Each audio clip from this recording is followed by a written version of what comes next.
जय हिंद साथियों, स्वागत है आपका गोल मंत्रा एकेडमी के परिवार में। आज जो टॉपिक होगा हम लोग पढ़ चुके हैं अभी तक मगध के उत्कर्ष में। उसके बाद फिर जो मगध का जो क्या कहते हैं उत्कर्ष लास्ट में क्या छोटे छोटे राज्य हुए, जैसे आपका हुआ है शुंग वंश है, कर्ण वंश है, आंध्र सातवाहन वंश है। फिर जो चौथा रहा आपका चेदी वंश, जिसे महामेघ वाहन वंश कहते हैं। अब इसी दरमियान जैसे आप मगध में आप पढ़े हैं, सबसे जो शक्तिशाली जो साम्राज्य रहा है ये मौर्य वंश रहा है। लेकिन मौर्य वंश के बाद जो है जो छोटे छोटे शासक हुए हैं वो जो है वो काफ़ी कमज़ोर हुए हैं। तो उन्हीं का जो फ़ायदा उठाकर जो है विदेशियों ने क्या किया है, ये भारत पे आक्रमण किया है। और उस प्रकार से मौर्य वंश के बाद जो है मगध जो है ये प्रकार से ये लगभग समाप्त हो गया। और जो है उसके बाद जो विदेशी शासक आए तो वो जो है सब जगह शासन करना शुरू कर दिए। तो हम लोगों ने मगध में टोटल जो है 8 वंश पढ़े हैं, तो उनको 4-4 भागों में पढ़ेंगे। पहला आपका हर्यक है, दूसरा शिशुनाग है, तीसरा नंद है, चौथा मौर्य वंश। तो हर्यक, शिशुनाग, नंद, मौर्य को एक साथ याद रखिएगा। जो लास्ट के 4 हैं शुंग वंश है, कर्ण वंश है, और तीसरा आप जो हम कहेंगे वो आंध्र सातवाहन वंश है। और फिर चौथा जो आपका होगा वो चेदी वंश, जिसे महामेघ वाहन वंश। ये 8 आपके क्या कहते हैं वंश हैं। इनका जो है कालक्रम आपको अच्छे से याद रखना है। अब इसी दरमियान जो है क्या कहते हैं विदेशी आक्रमण हुए हैं, और वो जो विदेशी आक्रमण हुए हैं तो उनका क्रम भी याद रखना है। तो देखेंगे जब मगध की शक्ति कमज़ोर होने लगती है तो उसके बाद जो है विदेशी जो आक्रमण करते हैं, और 4 प्रकार के विदेशी क्या आक्रमण करते हैं, तो इनका क्रमांक भी याद रखना है। तो पहले पे आपका आता है इंडो ग्रीक। क्या आता है? इंडो ग्रीक आता है, इसे हिंद यमन कहते हैं। दूसरा आपका शक आता है, क्या आता है? शक आता है। और तीसरा आपका पहलो वंश। क्या है आपका?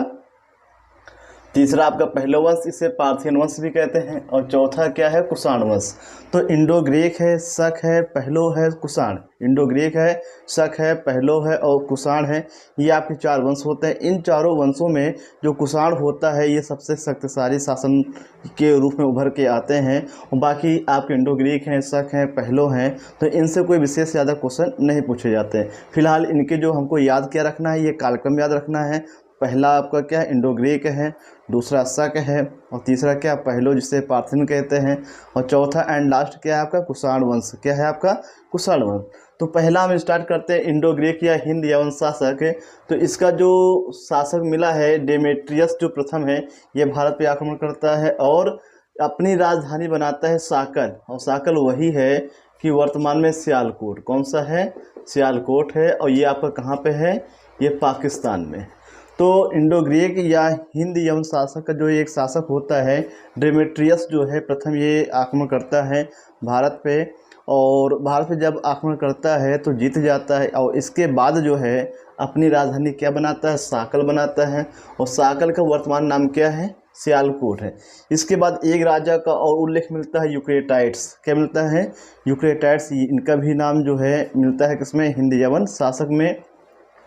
और इन्होंने जो अपनी राजधानी क्या बनाई है? तक्षशिला बनाई। क्या बनाई है?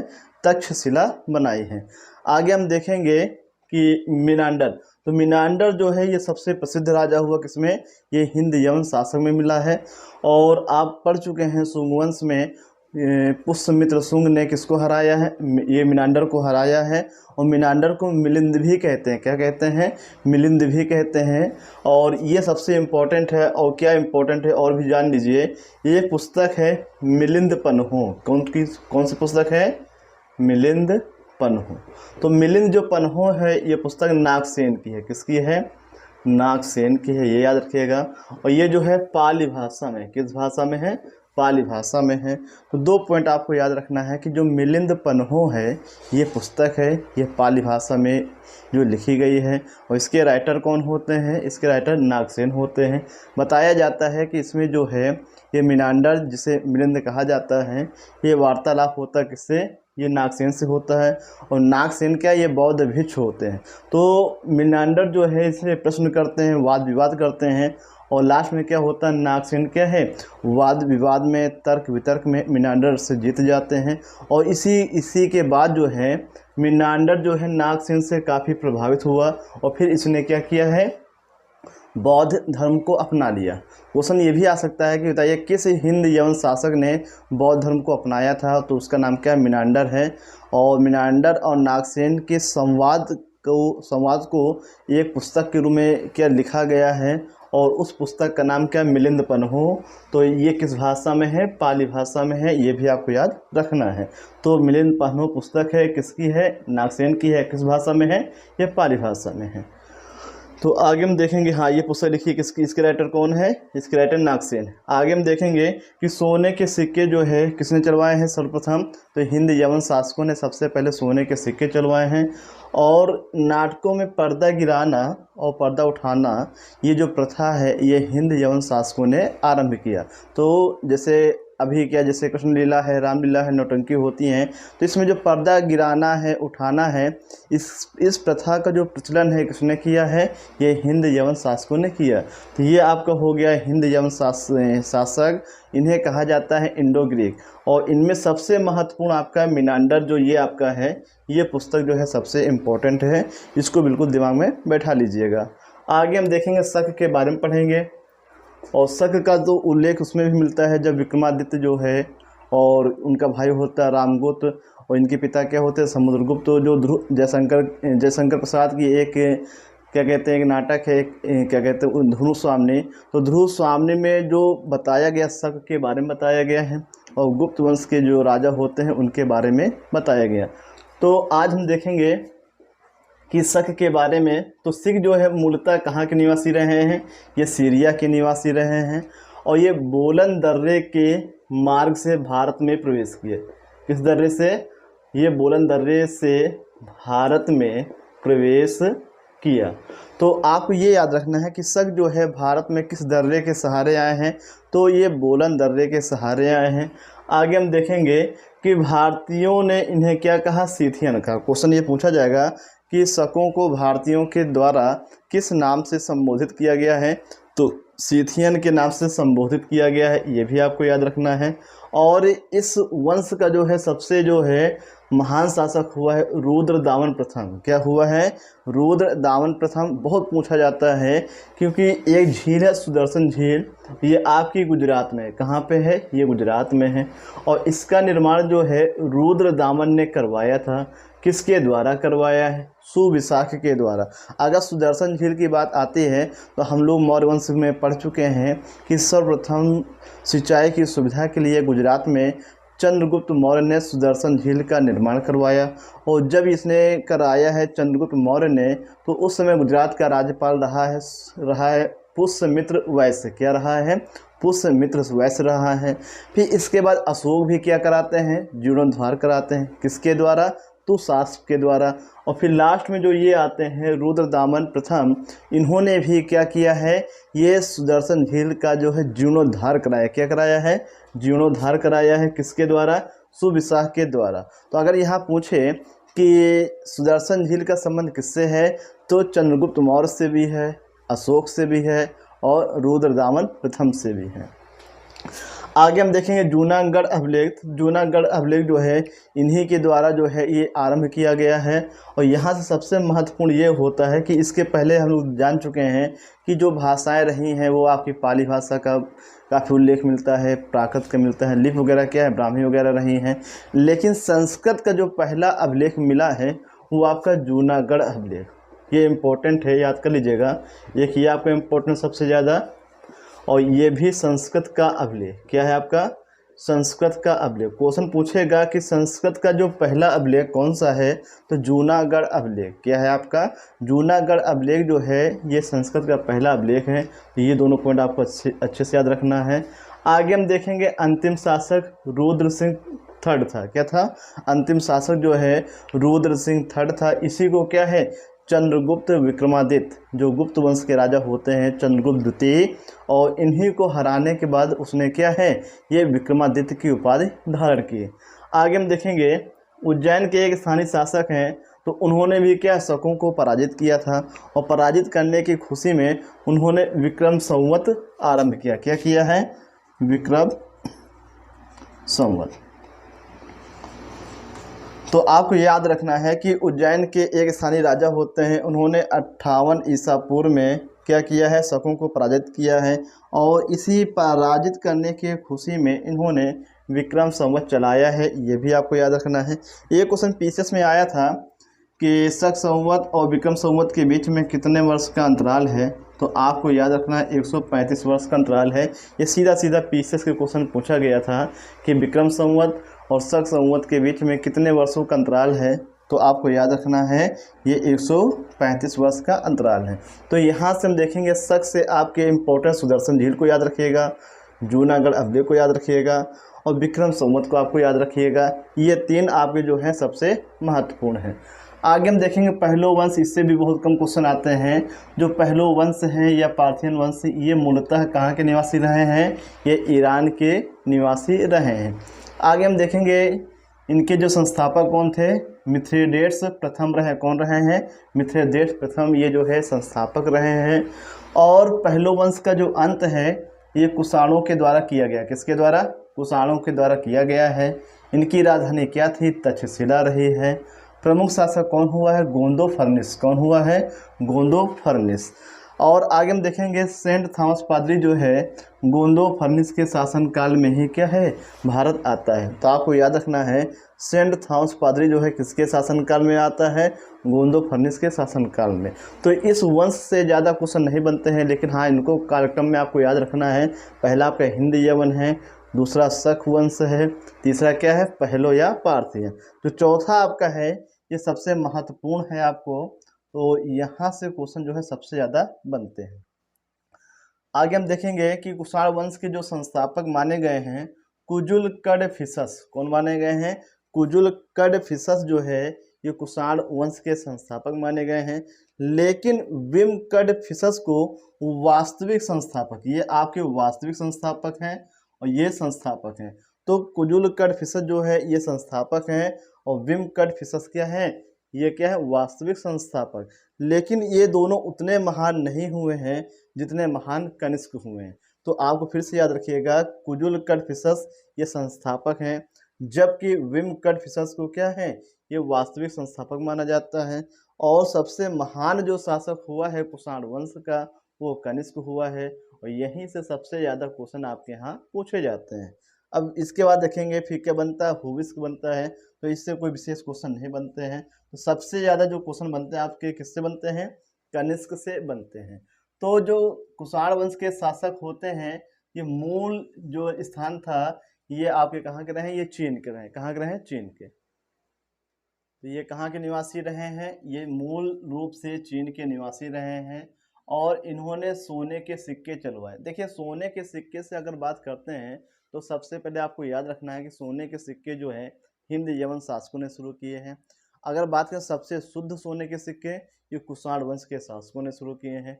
लेकिन सर्वाधिक मात्रा में सोने के सिक्के ये गुप्त वंश के राजाओं ने आरंभ किए हैं। तो 3 पॉइंट आपको याद रखना है सोने के सिक्के से।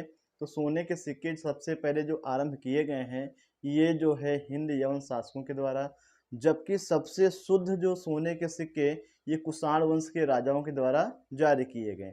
लेकिन सर्वाधिक मात्रा में जो सोने के सिक्के हैं ये गुप्त वंश के राजाओं के द्वारा क्या है, ये जारी किए गए हैं। ये तीनों पॉइंट एक साथ याद रखिएगा।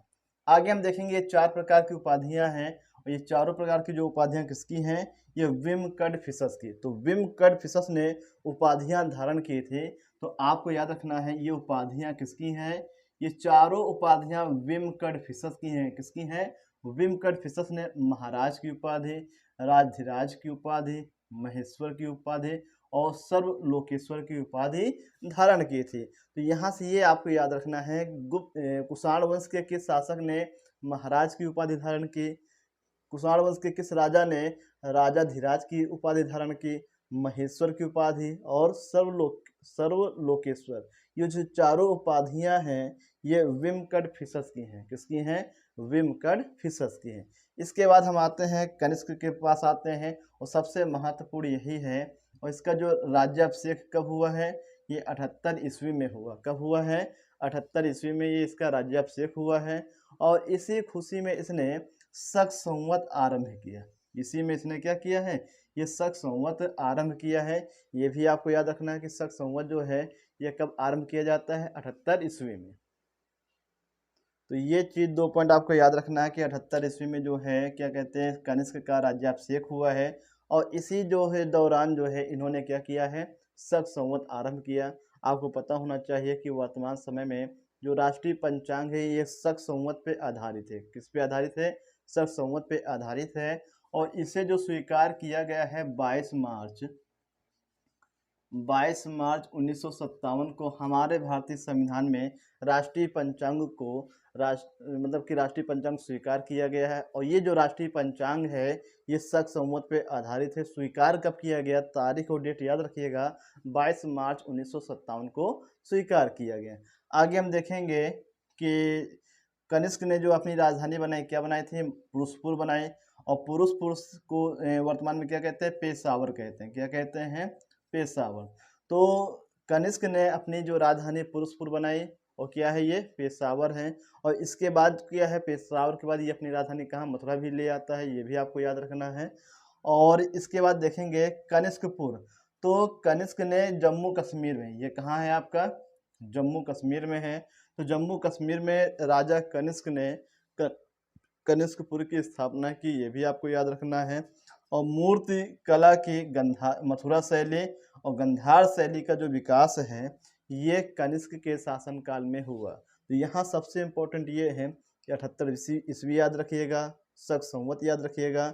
और इसे भारतीय संविधान में कब स्वीकार किया? 22 मार्च 1957 को। राजधानी क्या थी? पुरुषपुर रही है। और कनिष्कपुर किसने बसाया है? कनिष्क ने बसाया है। कहाँ पे है? जम्मू कश्मीर में है। तो कुषाण वंश के शासक कुषाण वंश में जो मथुरा और गंधार शैली का जो विकास है ये किसके समय हुआ है? ये कनिष्क के समय हुआ है। आगे हम देखेंगे कनिष्क को जो है द्वितीय अशोक कहा गया। कनिष्क को जो है दूसरा अशोक कहा गया, ये भी आपको याद रखिएगा। और कनिष्क की जो प्रतिमा है ये जो है मथुरा में मिली। कहाँ पे मिली है? कनिष्क की जो प्रतिमा है कहाँ पे मिली है? ये मथुरा में मिली है, ये आपको याद रखना है। अब इसके बाद जो सबसे इम्पोर्टेंट है कनिष्क से, इसके दरबार में जो है कुछ विद्वान रहा करते रहे। तो इनकी पुस्तकें हैं, तो पुस्तकों के बारे में हम कल पढ़ेंगे। तो कल हम जो टॉपिक होगा वो गुप्त वंश नहीं होगा। अब जितनी भी मौर्यकालीन जो है, मगध कालीन जितनी भी पुस्तकें हैं, कह सकते हैं जो किताबें हैं उनके राइटर क्या हैं, उनकी जो विशेषताएं क्या हैं, जैसे सोने के सिक्के हो गए, चांदी के सिक्के, इनको क्या कहा गया है। तो कल ये वीडियो लेके और आएंगे, उसमें कुछ हिस्सा आपका क्या होगा? कुषाण वंश का होगा, कनिष्क का होगा। और उसके बाद जो पॉइंट रह गए हैं आपके मौर्य वंश से या फिर आपके जो मगध का जितना भी साम्राज्य है उनसे रह गए, तो उन पॉइंटों की चर्चा करेंगे। और प्लस जो है जितने ये आपके महान पुरुष हुए हैं इनकी जो अलग अलग किताबें हैं इनकी हम चर्चा करेंगे। तो यहाँ पे हम देखते हैं कि चरक हो गए, वसुमित्र हो गए, अश्वघोष हो गए, नागार्जुन हो गए और पार्श्व। तो चरक हैं, वसुमित्र हैं, अश्वघोष हैं, नागार्जुन हैं, पार्श्व, ये 5 अलग अलग प्रकार के अलग अलग क्षेत्रों के विद्वान रहे हैं। और ये जो है किसके दरबारी रहे हैं? ये जो है कनिष्क के दरबारी रहे हैं। और सबसे इम्पोर्टेंट यही है। और इन सब में हम बात करेंगे सबसे चरक, वसुमित्र और अश्वघोष। तो ये तो मोस्ट इम्पोर्टेंट है, ये सबसे ज़्यादा पूछे जाते हैं। कल हम लोग पढ़ेंगे कि चरक की एक पुस्तक है, चरक संहिता है। वसुमित्र की जो एक पुस्तक है इसे कहते हैं महाविभास सूत्र। क्या है? महाविभास सूत्र है। और अश्वघोष की जो 3 रचनाएं हैं और उन रचनाओं में एक और रचना है बुद्ध चरितम, जिसे क्या कहते हैं? बौद्धों का रामायण कहते हैं। तो इन सब किताबों की चर्चा हम कल करेंगे। फिलहाल इतना आपको याद रखना है, चरक हैं, वसुमित्र हैं, अश्वघोष हैं, नागार्जुन हैं, पार्श्व हैं, ये जो है ये क्या कहते हैं? कनिष्क के दरबारी रहे हैं। तो ये आपका टॉपिक समाप्त होता है। कल आपका जो है मगध उत्कर्ष समाप्त हो जाएगा और परसों से आपको शुरू हो जाएगा गुप्त वंश। क्या शुरू हो जाएगा? गुप्त वंश। तो रोजाना की तरह आज फिर आपसे पूछेंगे। आज का जो क्वेश्चन आपको ये बताना है कि किस पर्वत श्रृंखला से भारत और म्यांमार अलग होते हैं। इसका जवाब आपको कमेंट सेक्शन में लिख के बताना है। क्वेश्चन है किस पर्वत श्रृंखला से भारत और म्यांमार की सीमा रेखा बनती है। इसका जवाब आपको कमेंट सेक्शन में लिख के बताना है। धन्यवाद। जय हिंद, जय भारत।